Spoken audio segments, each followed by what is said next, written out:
How to check internet data usage in Windows 11. Hey everyone, welcome back to the channel.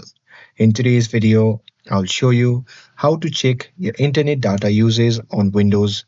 So now without further ado, let's get started.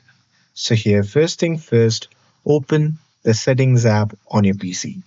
And now here, once you are inside the settings, just look at the left hand side and there you simply have to click on network and internet.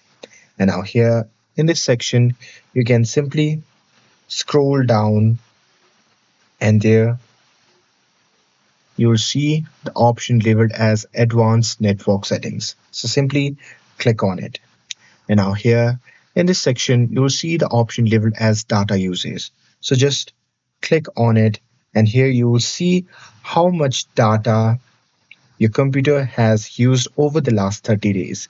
You can also see which app are using the most internet data. And if you want to start tracking from zero again, you can just click on the reset button. And after that, you can simply start tracking on from there. And that's it.